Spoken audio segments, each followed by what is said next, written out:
Okay, so today we're doing a review of this shovel. This is the Kobalt Garden Spade D-handle.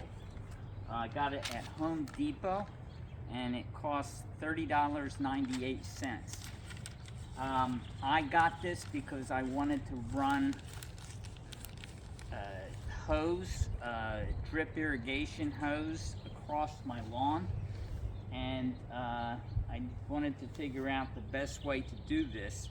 I did some research online, and this kind of shovel seemed like the right thing to do or use for it. I got this particular one, and reasons I got it are: one, the price was reasonably low. It's fairly solid, and got good reviews, and the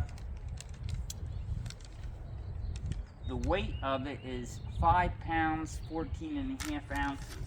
So it feels kind of heavy, but you want that weight because you're cutting through sod. So for example, it rained 2 days ago, and it rained about I would say, assuming this ground is soft, and I definitely recommend that if you're going to be doing any kind of trenching, you do it on wet, soggy ground, because otherwise it's too hard.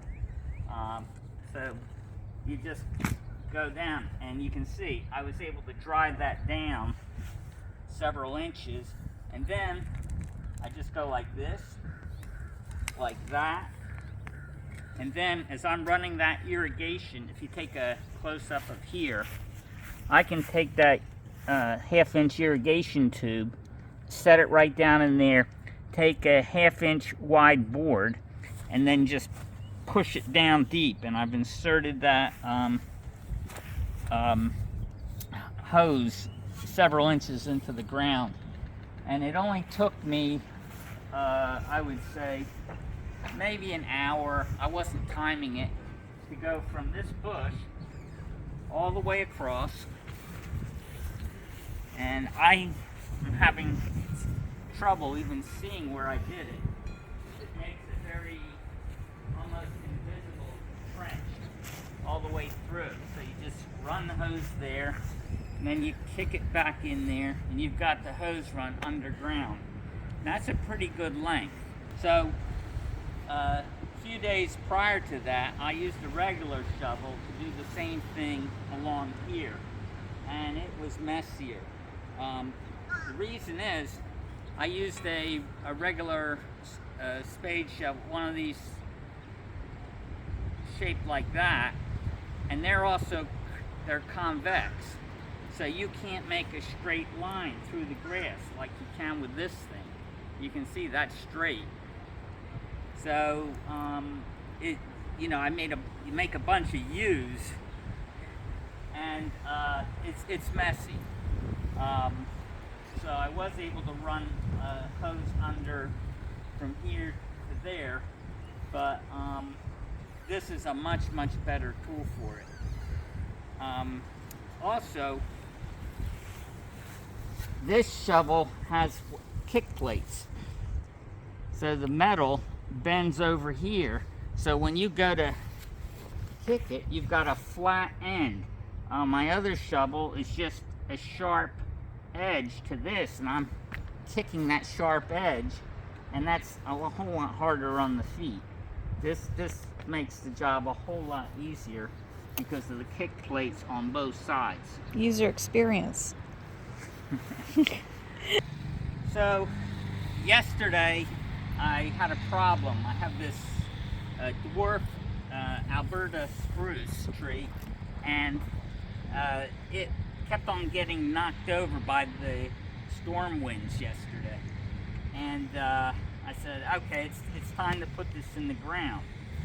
So one of the uses for this kind of shovel is cutting grass, edging it. So basically you just cut. So if I wanted to let's say, make this garden bed wider, I could just make a series of cuts along here and lift the sod out.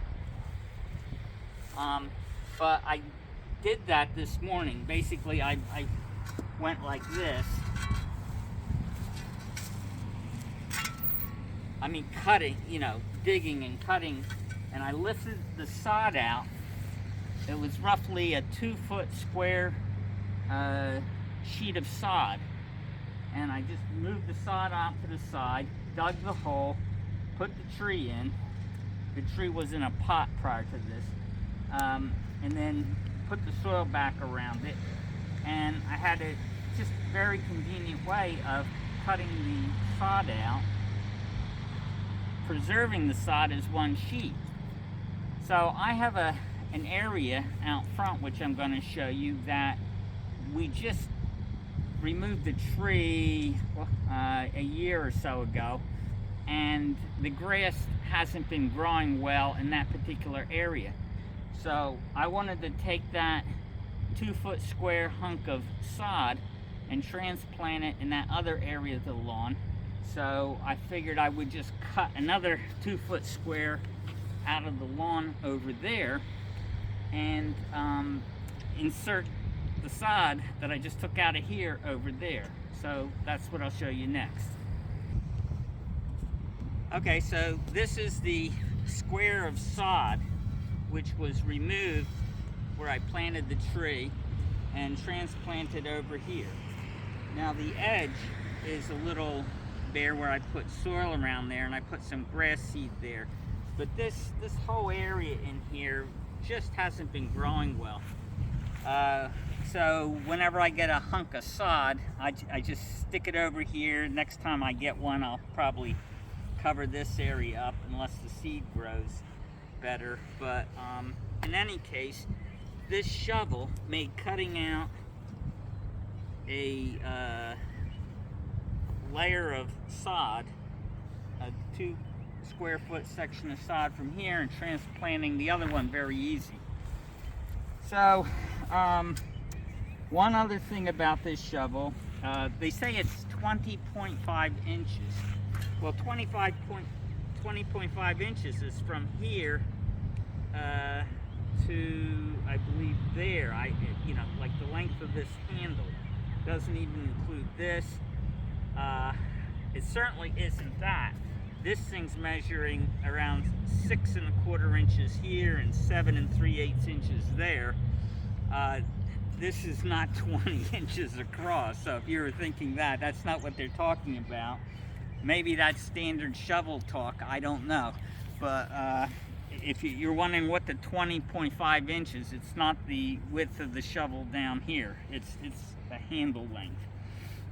In any case, I think this tool has made it really easy for me to trim the grass around borders if I need to cut out sections of sod, and to do trenching for either running drip irrigation hose or low voltage wiring. Thanks for watching.